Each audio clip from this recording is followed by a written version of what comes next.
Zone Europe sur Sensation. Bonsoir et bienvenue dans ce nouveau numéro de Zone Europe sur Radio Sensation et sur TV78. Après la Grèce, la Pologne, la Suède, les Pays-Bas et l'Allemagne, la dernière étape du projet Guira sur les initiatives vertes en zone rurale se déroule en France, dans les Yvelines. Le projet est soutenu par le programme Erasmus+. Plusieurs visites sont au programme. Zone Europe. Pour baisser notre consommation de gaz, une alternative existe, le bois. Nous visiterons une chaufferie biomasse. Donner une nouvelle vision à un quartier populaire pour qu'il devienne un écoquartier, nous vous emmènerons dans le quartier du Bel Air, à Saint-Germain. Une ferme proche de la ville, vous verrez que c'est possible. Depuis des siècles, la ferme de Galie nourrit les habitants à proximité. Enfin, nous rencontrerons Ségolène et Christian Huber, producteurs locaux d'huile de colza. Ils nous partageront leur expérience. Zone Europe sur Sensation. Le fioul, le gaz ont longtemps été la norme pour se chauffer, mais ce sont des énergies non renouvelables.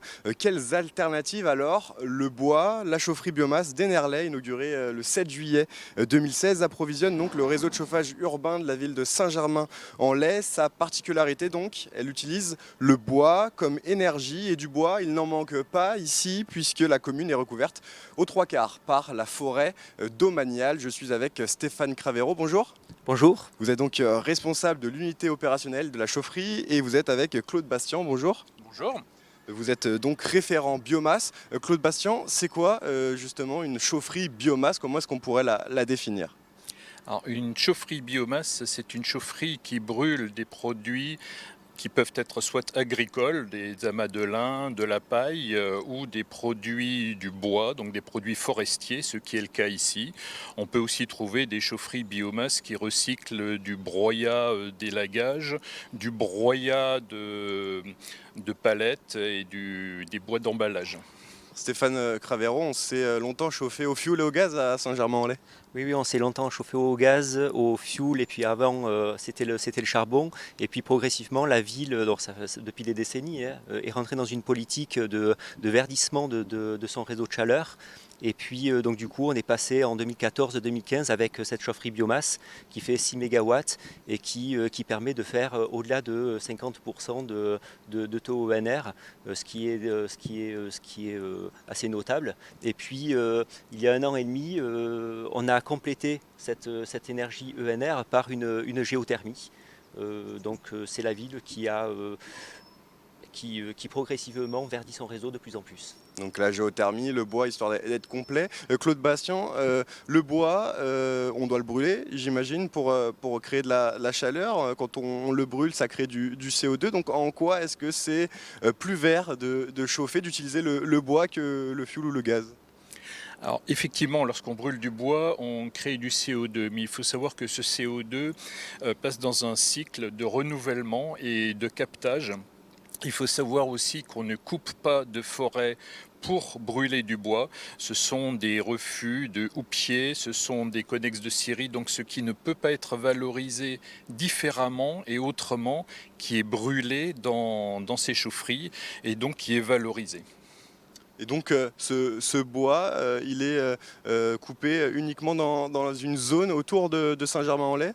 Oui, tout à fait. Nous avons un rayon d'approvisionnement de 50 km maximum et dont une grande partie du bois brûlé ici provient de la commune et de la forêt de Saint-Germain-en-Laye. Tout à fait. Est-ce que c'est une alternative qui est particulièrement utilisée en France ou finalement Saint-Germain-en-Laye est une exception?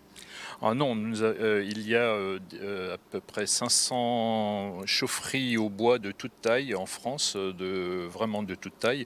Donc beaucoup de réseaux de chaleur en France utilisent du bois, de la biomasse comme source principale ou comme appoint pour les apports de chaleur. Stéphane Cravero, pour finir, qui en bénéficie justement de cette chaufferie? On a dit donc la ville de Saint-Germain-en-Laye qui l'exploite, ce sont les habitants de Saint-Germain-en-Laye qui directement sont chauffés via le bois de la chaufferie? Oui, tout à fait. Donc on peut retrouver tout type d'abonnés. Donc il y a principalement des copropriétés. Donc c'est surtout de l'habitation. Il peut y avoir aussi des collectivités. Donc on a des lycées, on a des gymnases, on a des collèges, on a des écoles. Il y a le centre technique administratif de la mairie qui est également raccordé. En fin de compte, il y a beaucoup d'abonnés qui bénéficient de cette chaleur ENR. Eh ben, merci beaucoup à Et tous je les vous en deux prie. Avec plaisir. d'avoir été avec nous. Et puis on écoute tout de suite une réaction d'une des délégations. Hello, my name is Aldona. I'm from Poland. I'm working at the Polish Robert Schuman Foundation. Bonjour, je m'appelle Aldona Kuleska et je viens de Pologne où je travaille à la Fondation Robert Schuman à Varsovie. How it works, how you do it, because yeah, as I heard, you are the one of there's no so many places like that. C'était vraiment intéressant pour moi d'être là aujourd'hui et de visiter cet endroit, de voir comment cela fonctionne, comment c'est géré, car d'après ce que j'ai compris, il n'y a pas beaucoup d'endroits comme celui-ci à Paris ou en France en général. I've never seen in Poland, I've never seen it in another countries, so yeah, I think that you make. C'est un projet unique. Pour moi, c'est également important d'avoir ce genre d'informations, car je n'ai jamais rien vu de tel en Pologne ou dans d'autres pays.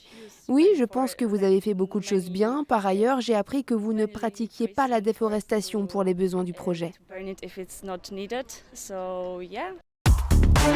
Zone Europe sur Sensation. Et juste à côté de la chaufferie biomasse, on trouve un centre de valorisation thermique. Je suis avec Emmanuel Dosso. Bonjour. Enchanté, bonjour. Merci d'être avec nous. Vous êtes donc directeur des travaux chez SOR. Alors ici, comment est-ce qu'on valorise justement l'énergie ? Alors ici, on récupère l'eau dans un forage qu'on a créé et qui descend à peu près à entre 600 et 700 mètres, que vous voyez juste derrière vous. Et ce forage, on a l'eau qui ressort, qui entre à l'intérieur du bâtiment que vous voyez ici. L'eau, on y prélève des calories. Ces calories, on les injecte dans une pompe à chaleur. C'est l'équivalent d'un frigo inversé.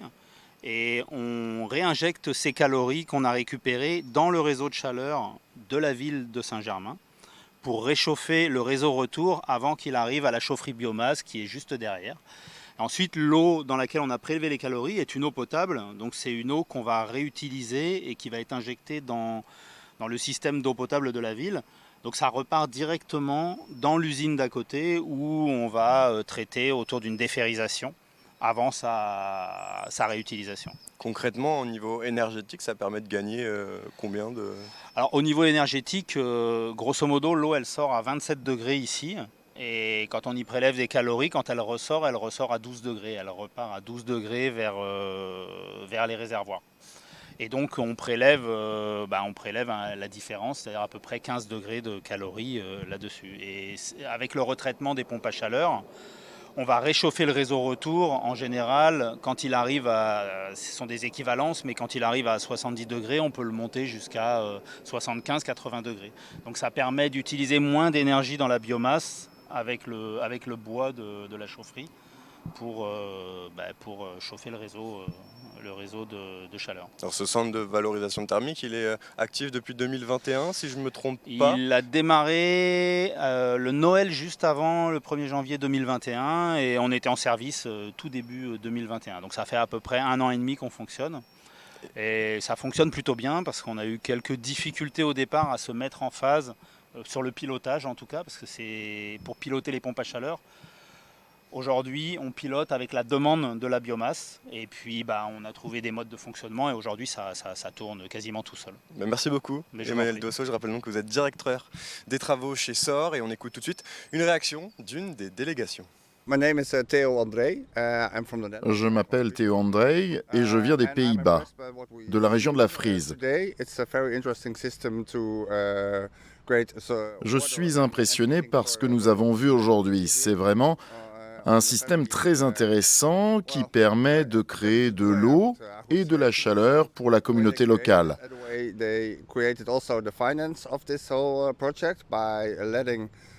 Cela a été créé d'une façon très intelligente, de même que le financement du projet. Une grande partie du projet appartient à la communauté. C'est une façon très intéressante de gérer l'énergie au niveau local.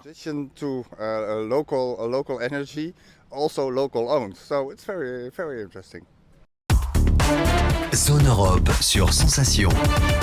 Pour pouvoir redonner de l'allure au quartier de Bel Air, une ancienne ZUP, zone à urbaniser en priorité des années 70, la commune de Saint-Germain-en-Laye avait fait le choix de lancer donc ce quartier dans un processus d'éco-quartier. Aujourd'hui, donc, la Maison des Projets est un lieu qui accompagne cette démarche et les différents projets. Paul Joly, bonjour. Bonjour. Vous êtes maire adjoint donc, de Saint-Germain-en-Laye, en charge notamment du logement, de l'inclusion et aussi de la ville de demain. Alors cet écoquartier du Bel Air, est-ce que vous pouvez nous parler un peu de son historique ? Alors son historique, c'est, je dirais, toute la politique de la ville depuis les années 50.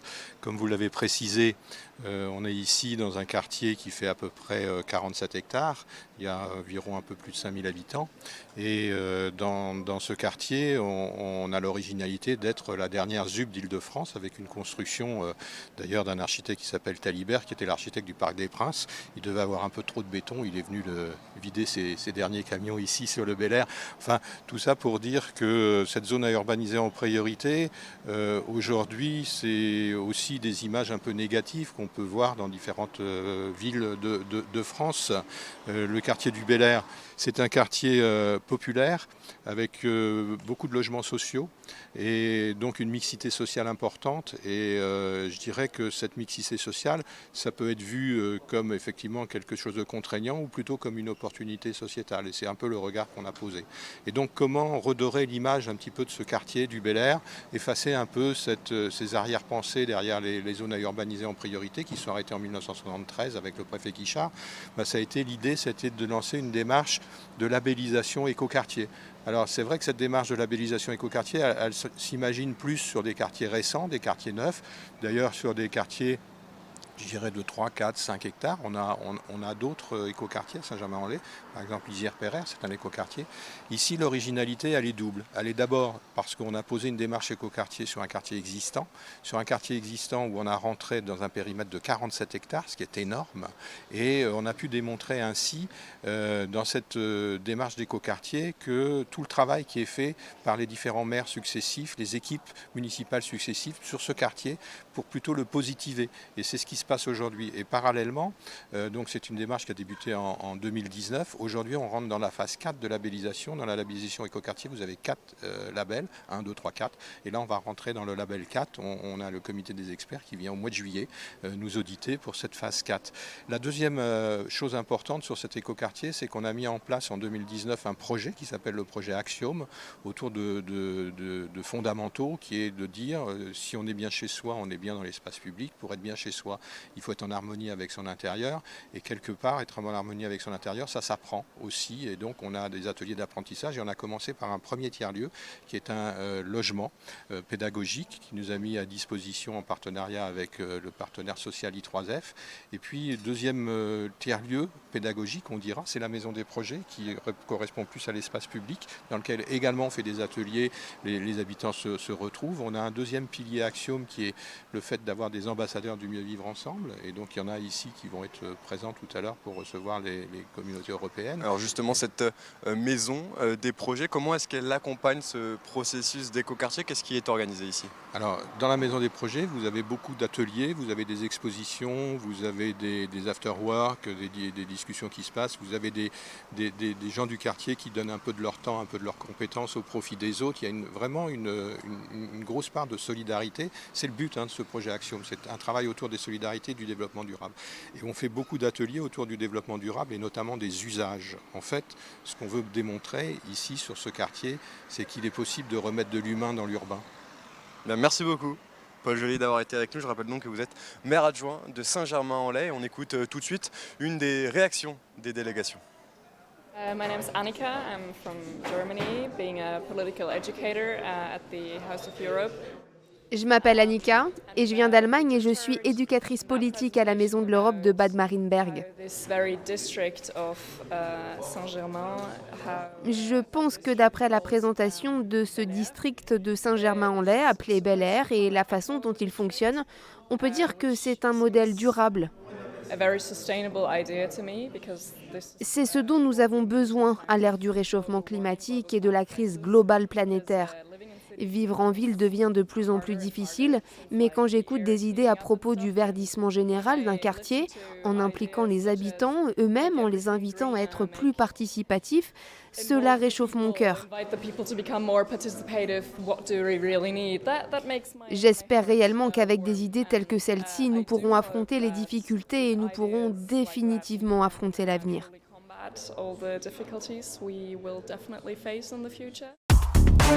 Zone Europe sur Sensation.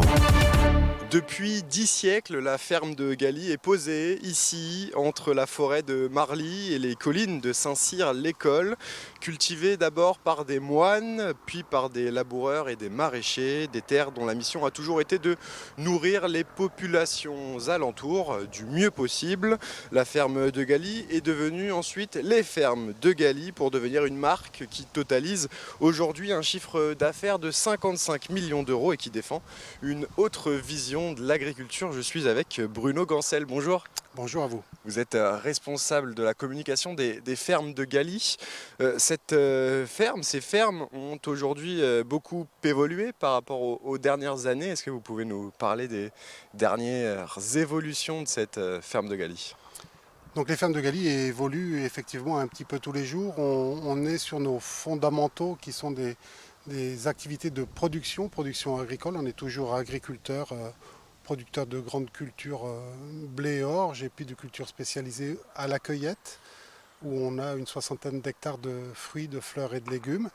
Et à côté de ces activités de production, on a d'autres activités d'accueil du public dans nos différentes fermes pédagogiques. On en a 3 autour de Paris, donc celle où on se trouve ici à Saint-Cyr-l'École, une à Sartrouville et puis une ouverte plus récemment à Saint-Denis, à Saint-Denis. Et puis on a bien évidemment d'autres activités de commerce à travers les différents magasins, le magasin de la ferme à Saint-Cyr-l'École ici juste à côté, et puis le magasin qui se trouve à Feucherolles. Et dans ces magasins, on a des points de restauration qui sont des cafés, que l'on retrouve aussi bien à Feucherolles et à Saint-Cyr-l'École. Et on vient d'ouvrir, ça c'est la dernière nouveauté pour répondre précisément à votre question, à Saint-Cyr-l'École, une crêperie qui a ouvert il y a 8 jours. Alors différents produits proviennent de la ferme. Il y a des fruits, des légumes, des animaux aussi. Racontez-nous. Oui, il y a plein de produits. Alors à la cueillette, on retrouve uniquement des produits que l'on produit dans nos champs, puisque le principe, nous on cultive et puis le grand public vient et cueille quand c'est à maturité. Donc ils viennent cueillir dans nos champs, on ne peut pas faire plus direct que ça en termes de consommation. Et au magasin, il y a un certain nombre de produits qui viennent de nos productions à nous. Je pense au miel qui vient de nos ruches, à l'huile de colza ou l'huile de cameline qui vient des champs qu'on cultive dans le parc de Versailles, qui se trouve juste derrière nous. On a plein de légumes secs, des lentilles, du quinoa, du pois chiche, du jus de pomme qui est un des produits emblématiques de la maison. Et puis également les pommes et les poires que nous cultivons dans une autre ferme qui se situe dans le Val d'Oise à quelques kilomètres d'ici. Et puis dans le magasin, en termes de produits alimentaires, on a beaucoup de produits qui viennent directement de chez des collègues agriculteurs ou des petits transformateurs. On travaille beaucoup en circuit court. Qu'est-ce que c'est qu'un circuit court ? Un circuit court, c'est pas plus d'un intermédiaire entre le producteur et le consommateur. Et bien souvent, au niveau du magasin, si ce ne sont pas nos produits, nous sommes ce fameux intermédiaire, ce qui nous permet de travailler en circuit court. On est, encore une fois, agriculteur, on a une grosse appétence, une grosse attirance, une grosse passion pour ce métier. Et le fait de travailler en circuit court permet de savoir d'où viennent les produits, de connaître les producteurs et d'être sûr de ce que l'on vend. Alors vous avez accueilli les différentes délégations venues de toute l'Europe du projet GIRA. Qu'est-ce que vous leur avez montré en termes d'initiatives vertes que l'on fait ici dans les Yvelines ? J'ai essayé de leur expliquer un petit peu l'histoire de la maison ici, l'histoire des fermes de Galy, en leur montrant comment est-ce que les fermes de Galy est une entreprise innovante avec des fondations fortes, un métier d'agriculture, donc lié, alors agriculture en zone périurbaine, à proximité immédiate de la ville, puisque quand ça roule bien, on met un quart d'heure, 20 minutes pour être à Paris. Et comment est-ce que, au fil du temps, c'est un processus qui a été long, comment est-ce que l'entreprise a évolué pour adapter ses produits et ses services tant pour proposer des produits alimentaires ou des produits végétaux en circuit court aux clients, aux consommateurs, et puis comment est-ce qu'on a apporté de nouveaux produits et de nouveaux services pour les accueillir chez nous, pour vivre une vraie expérience de nature à travers l'expérience qu'ils vont pouvoir vivre en venant récolter aujourd'hui les fraises, les courgettes et autres produits, ou en venant à la ferme ouverte et les enfants vont pouvoir faire eux-mêmes leur pain, extraire du miel, faire un atelier de jardinage, faire du beurre. Et donc j'ai essayé d'expliquer à ces délégations comment est-ce qu'au travers des 50 dernières années, et c'est un travail quotidien et qui perdure encore aujourd'hui, comment est-ce qu'au cours de ces 50 dernières années, les fermes de Galie ont développé des activités, des produits et des services autour de leur métier de base, qui est le métier d'agriculteur et producteur. Eh bien, merci beaucoup, Bruno Gancel, d'avoir été avec nous. Je rappelle donc que vous êtes le responsable de la communication des fermes de Galie. Et puis, on écoute tout de suite ce qu'en a pensé une des délégations. Bonjour, je m'appelle Georgios et je viens d'une île grecque, Rhodes.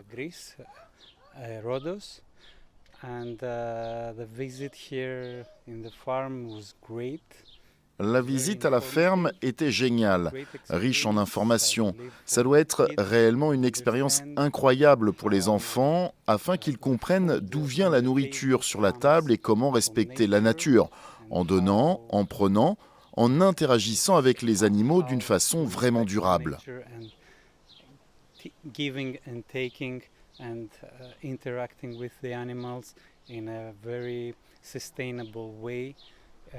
Tout ce qui est sur la table y parvient grâce à un processus.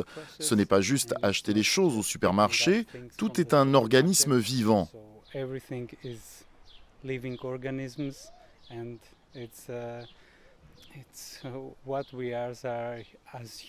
C'est ce que nous devons faire en tant qu'humains. C'est la meilleure façon d'avoir une réelle interaction avec la nature.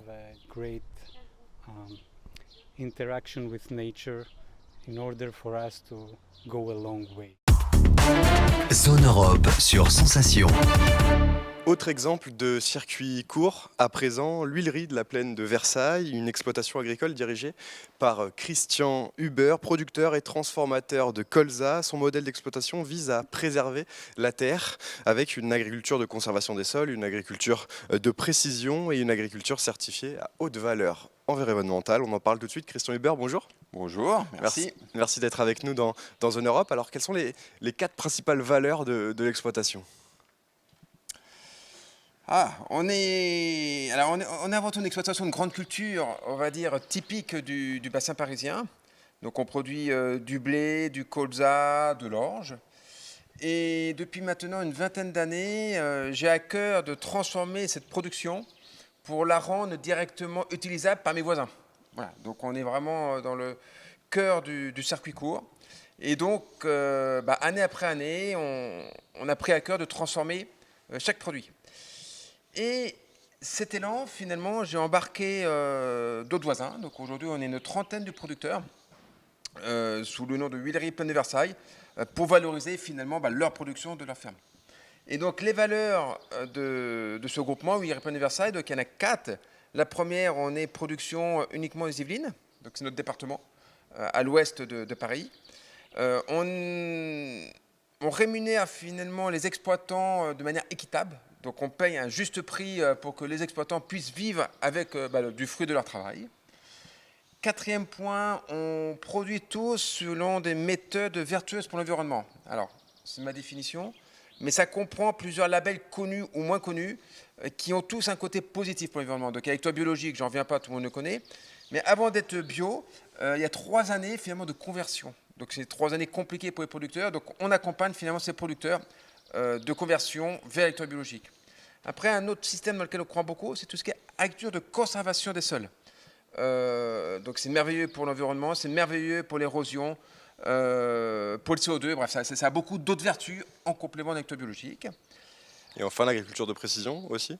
Et il y a également l'agriculture de précision, voilà, qui est l'utilisation, on va dire, des moyens technologiques d'aujourd'hui pour écouter la plante, le sol, et pour éviter finalement de polluer. Et après, il y a tout ce qui est agriculture certifié via le HVE, haute valeur environnementale, ou l'ISO 14001, qui était un management d'environnement par progrès continu. Alors l'ensemble de vos produits, vous les vendez principalement en circuit court ou ailleurs aussi en France? Alors tout est vendu à proximité, donc c'est essentiellement Yvelines ou Île-de-France. Donc il y a quelques sachets qui s'échappent de l'Île-de-France, mais l'objectif c'est vraiment de rester local. Après, donc on fait circuit court, donc directement aux consommateurs, où on passe également par des grossistes qui sont indispensables. Je vois notamment, on alimente les collèges des Yvelines. Il y a 110 collèges dans les Yvelines. Et donc, nous, producteurs, on n'a pas la capacité de livrer le même jour 110 collèges en même temps. Donc, on passe par des grossistes. Merci beaucoup, Christian Huber, d'avoir été avec nous. Je rappelle donc que vous êtes producteur à l'huilerie de la Plaine de Versailles. Et on écoute tout de suite une réaction d'une des délégations. First of all, my name is Sophia Malm and I'm coming from Sweden. Tout d'abord, mon nom est Sophia Malm et je viens de Suède. Due to the fact that farmers who are individual Je pense que nous avons fait ici notre meilleure visite car elle apporte de l'espoir grâce aux fermiers qui travaillent ensemble et qui ont modifié leur culture à cause du changement climatique, qui cultivent plus pour les hommes et moins de nourriture pour les animaux. Zone Europe, c'est terminé. Pour en savoir plus sur le projet Guira, ça se passe sur les réseaux sociaux de la Maison de l'Europe des Yvelines. Et vous pouvez revoir toutes les émissions sur le projet sur la chaîne YouTube de Radio Sensation. Très bonne soirée à tous. Zone Europe.